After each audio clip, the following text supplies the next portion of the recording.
ಆತ್ಮೀಯರೇ, ಇಂದಿನ ತರಗತಿಗೆ ತಮಗೆಲ್ಲ ಸ್ವಾಗತ. ನಿಮ್ಮೊಂದಿಗೆ ನಾನೆಂದು ಹಂಚಿಕೊಳ್ಳಲು ತಂದಿರುವಂಥ ವಿಷಯ ಏನಂತ ಹೇಳಿದರೆ ರಾಷ್ಟ್ರೀಯ ಆದಾಯ. ಭಾರತದಲ್ಲಿ ರಾಷ್ಟ್ರೀಯ ಆದಾಯದ ಇತಿಹಾಸ, ರಾಷ್ಟ್ರೀಯ ಆದಾಯದ ಅಡಿಯಲ್ಲಿ ಪ್ರಮುಖ ಪರಿಕಲ್ಪನೆಗಳು ಏನು ಅಂತೇಳಿ ನೋಡ್ಕೊಂಡು ಬರುವ. ರಾಷ್ಟ್ರೀಯ ಆದಾಯ ಎಂದರೆ ಒಂದು ರಾಷ್ಟ್ರವು ಒಂದು ನಿರ್ದಿಷ್ಟ ಅವಧಿಯಲ್ಲಿ ಉತ್ಪಾದನೆ ಮಾಡಿದ ಎಲ್ಲ ಸರಕು ಮತ್ತು ಸೇವೆಗಳ ಅಂತಿಮ ಮಾರುಕಟ್ಟೆ ಮೌಲ್ಯವನ್ನು ರಾಷ್ಟ್ರೀಯ ಆದಾಯ ಎಂದು ಕರೆಯುತ್ತೇವೆ. ಇದು ಪರಿಕಲ್ಪನೆ ಆಡಮ್ ಸ್ಮಿತ್, ಅಭಿವೃದ್ಧಿಪಡಿಸಿದವರು ಜೆ.ಎಂ. ಕೇನ್ಸ್. ರಾಷ್ಟ್ರೀಯ ಆದಾಯಕ್ಕೆ ಸಂಬಂಧಿಸಿದ ಪ್ರಮುಖ ಅಂಶಗಳು ಈ ಕೆಳಗಿನಂತೆ ನೋಡಬಹುದಾಗಿದೆ. ರಾಷ್ಟ್ರೀಯ ಆದಾಯವು ಒಂದು ವರ್ಷಕ್ಕೆ ಸಂಬಂಧಿಸಿದ ಆದಾಯವಾಗಿದೆ. ಒಂದು ರಾಷ್ಟ್ರದಲ್ಲಿ ಒಂದು ವರ್ಷದ ಅವಧಿಯಲ್ಲಿ ಉತ್ಪಾದನೆ ಮಾಡಿದ ಎಲ್ಲ ಸರಕು ಮತ್ತು ಸೇವೆಗಳ ಮಾರುಕಟ್ಟೆ ಬೆಲೆಯಲ್ಲಿ ವ್ಯಾಪಾರ ಮಾಡಲಾಗುತ್ತದೆ. ಯಾವುದೇ ಸರಕು ಮತ್ತು ಸೇವೆಯನ್ನು ಒಂದು ಬಾರಿ ಮಾತ್ರ ಗಣನೆಗೆ ತೆಗೆದುಕೊಳ್ಳಲಾಗುತ್ತದೆ. ದ್ವಿಗಣನೆಗೆ ಅವಕಾಶ ಇರುವುದಿಲ್ಲ. ರಾಷ್ಟ್ರೀಯ ಆದಾಯವು ಆಮದು ಮತ್ತು ರಫ್ತುಗಳ ನಿವ್ವಳ ಮೌಲ್ಯವನ್ನು ಒಳಗೊಂಡಿದೆ. ಭಾರತದಲ್ಲಿ ರಾಷ್ಟ್ರೀಯ ಆದಾಯ ಮಾಪನ, national income measurement in India. ಭಾರತದಲ್ಲಿ ರಾಷ್ಟ್ರೀಯ ಆದಾಯವನ್ನು ಮೊದಲ ಬಾರಿಗೆ ಮಾಡಿದ ಕೀರ್ತಿ ದಾದಾಬಾಯಿ ನವರೋಜಿ ಅವರಿಗೆ ಸಲ್ಲುತ್ತದೆ. ದಾದಾಬಾಯಿ ನವರೋಜಿ ಅವರನ್ನು ಭಾರತದ ವೃದ್ಧ ಪಿತಾಮಹ ಎಂದು ಕರೆಯುವರು. Grand old man of India Arun Asaf Ali, grand man of South India Subramanya Iyer, grand old man of ಮೈಸೂರಿನ ವೃದ್ಧ ಎಂ ವೆಂಕಟಕೃಷ್ಣಯ್ಯ. ದಾದಾಬಾಯಿ ನವರೋಜಿ ಅವರು ಸಂಪತ್ತಿನ ಸೋರಿಕೆ ಸಿದ್ಧಾಂತವನ್ನು ಮಂಡಿಸಿದರು. ಭಾರತದ ಹಣ ಇಂಗ್ಲೆಂಡಿಗೆ ಈ ಕೆಳಕಂಡ ಮಾರ್ಗಗಳಲ್ಲಿ ಹರಿಯಿತು ಎಂದು ಹೇಳಿದ್ದಾರೆ. ಭಾರತ ಟು ಇಂಗ್ಲೆಂಡ್ ಅಂತ ನಾವು ಹೇಳ್ತೇವೆ. ಭಾರತ ಸಂಪತ್ತು ಇಂಗ್ಲೆಂಡ್ಗೆ ಹರಿದ ವಿಧಾನಗಳು ಈ ಕೆಳಕಂಡಂತೆ ನಾವು ನೋಡಬಹುದಾಗಿದೆ. ಕಂಪನಿ ನೌಕರರು, ಆಡಳಿತಗಾರರು, ಜಮೀನ್ದಾರರು, ವ್ಯಾಪಾರಿಗಳು ಭಾರತದ ಹಣ ಸಂಪಾದಿಸಿ ಇಂಗ್ಲೆಂಡಿಗೆ ಕಳುಹಿಸಿದರು.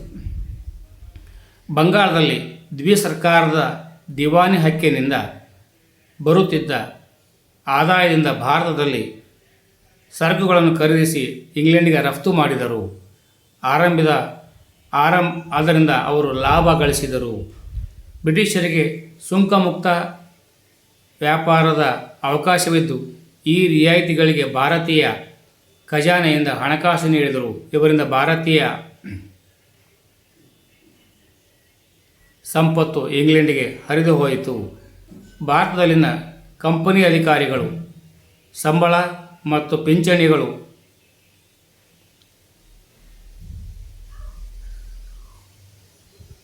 ವೆಚ್ಚವನ್ನು ಭಾರತದ ಖಜಾನೆಯಿಂದ ಪಾವತಿಯಾಗುತ್ತಿತ್ತು. ಬ್ರಿಟನ್ ಭಾರತದಲ್ಲಿ ಹೂಡಿಕೆ ಪಾವತಿದಾರರಿಗೆ ಭಾರೀ ಲಾಭವನ್ನು ನೀಡಲಾಯಿತು. ಇದರ ಪರಿಣಾಮ ಏನಾಯಿತು ಅಂತಂದರೆ ಭಾರತೀಯ ಕೈಗಾರಿಕೆಗಳ ಬೆಳವಣಿಗೆಯನ್ನು ಕುಂಠಿತಗೊಳಿಸಿತು ಮತ್ತು ಭಾರತದಲ್ಲಿ ಬಂಡವಾಳ ಕೊರತೆ ಉಂಟಾಯಿತು. ಇದು ಬ್ರಿಟನ್ನಲ್ಲಿ ಬಂಡವಾಳಶಾಹಿ ಅಭಿವೃದ್ಧಿಗೆ ಹಣಕಾಸು ಒದಗಿಸಿತು. ಇದರಿಂದಾಗಿ ಭಾರತ ಬಡವಾಯಿತು. ಭಾರತ ಇಂಗ್ಲೆಂಡ್ ಸರಕುಗಳೊಡನೆ ಸ್ಪರ್ಧಿಸುವಂತೆ ಮಾಡಿತು.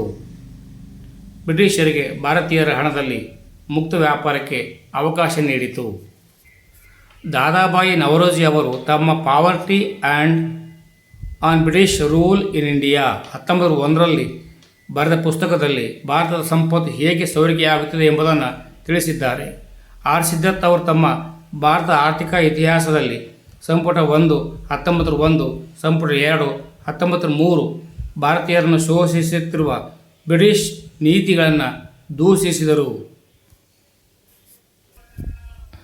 ಬ್ರಿಟಿಷ್ ಸಂಸತ್ತಿನ ಕಾಮನ್ ಸಭೆಗೆ ಆಯ್ಕೆಯಾದ ಮೊದಲ ಭಾರತೀಯರು ದಾದಾಬಾಯಿ ನವರೋಜಿ ಲಿಬರಲ್ ಪಾರ್ಟಿ ಪರವಾಗಿ ಪ್ರಿನ್ಸ್ಬರಿ ಪ್ರಾಂತ್ಯದಿಂದ 1882-1895ರವರೆಗೆ ಕಾಮನ್ವೆಲ್ತ್ ಸಭೆಗೆ ಆಯ್ಕೆಯಾಗಿದ್ದರು. ಮಹಮ್ಮದ್ ಅಲಿ ಜಿನ್ನಾ ಇವರನ್ನು ತಮ್ಮ ಗುರುಗಳೆಂದು ಕರೆದಿದ್ದಾರೆ. 1886 ಕಲ್ಕತ್ತಾ, 1893 ಲಾಹೋರ್, 1906 ಕಲ್ಕತ್ತಾ ರಾಷ್ಟ್ರೀಯ ಕಾಂಗ್ರೆಸ್ ಅಧಿವೇಶನಗಳಿಗೆ ಅಧ್ಯಕ್ಷತೆ ವಹಿಸಿದ್ದರು. 1906ರಲ್ಲಿ ಸ್ವರಾಜ್ಯ, ವಿದೇಶಿ ವಸ್ತುಗಳ ಬಹಿಷ್ಕಾರ ಮತ್ತು ರಾಷ್ಟ್ರೀಯ ಶಿಕ್ಷಣ ತೀರ್ಮಾನಗಳನ್ನು ಕೈಗೊಂಡರು. 1866ರಲ್ಲಿ ದಾದಾಬಾಯಿ ನವರೋಜಿ ಲಂಡನ್ನಲ್ಲಿ ಈಸ್ಟ್ ಇಂಡಿಯಾ ಅಸೋಸಿಯೇಷನ್ ಪ್ರಾರಂಭಿಸಿದರು. ಲಂಡನ್ನಲ್ಲಿ ರಾಷ್ಟ್ರೀಯ ಪತ್ರಿಕೆಯನ್ನು ಪ್ರಕಟಿಸಿದರು. ರಾಫ್ಟ್ ಗುಫ್ತರ್, ವಾಯ್ಸ್ ಆಫ್ ಇಂಡಿಯಾ ಅಂತ ನಾವು ಹೇಳ್ತೇವೆ. ವೈಜ್ಞಾನಿಕವಾಗಿ ಮೊದಲು ತಲಾ ಆದಾಯ ಮತ್ತು ರಾಷ್ಟ್ರೀಯ ಆದಾಯವನ್ನು ಲೆಕ್ಕ ಹಾಕಿದವರು ಸೈಮನ್ ಕುಜ್ನೆಟ್ಸ್.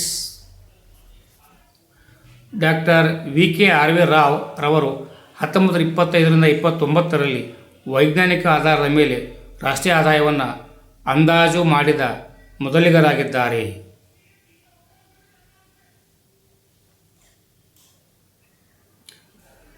ಸ್ವತಂತ್ರದ ನಂತರ ಭಾರತ ಸರ್ಕಾರವು 1949ರಲ್ಲಿ ರಾಷ್ಟ್ರೀಯ ಆದಾಯ ಸಮಿತಿಯನ್ನು ರಚಿಸಿತು. ಪಿ.ಬಿ. ಮಹಾಬಲೋಬಿ ರವರು ಅಧ್ಯಕ್ಷತೆಯಲ್ಲಿ ಸಮಿತಿಯನ್ನು ರಚಿಸಿತು. ವಿ.ಕೆ.ವಿ. ರಾವ್ ಉಪಾಧ್ಯಕ್ಷರು, ಡಾಕ್ಟರ್ ಗಾಡ್ಗಿಲ್ ಉಪಾಧ್ಯಕ್ಷರಾಗಿದ್ದರು. ಸಮಿತಿ 1951 ಮತ್ತು 1954 ಅಧಿಕೃತವಾಗಿ ಭಾರತದ ರಾಷ್ಟ್ರೀಯ ಆದಾಯವನ್ನು ಅಂದಾಜು ಮಾಡಿದರು. ಜೈ ಹಿಂದ್, ಜೈ ಕರ್ನಾಟಕ, ಜೈ ಭಾರತ್ ಮಾತೆ. ಇದರ ಮುಂದಿನ ಭಾಗವನ್ನು ಮತ್ತೆ ಮುಂದಿನ ವಿಡಿಯೋಗೆ ತರಲಿಕ್ಕೆ ಪ್ರಯತ್ನ ಮಾಡ್ತೇನೆ. ಎಲ್ಲರಿಗೂ ಶುಭವಾಗಲಿ. ಸರ್ವೇ ಜನೋ ಸುಖಿನೋ ಭವಂತು.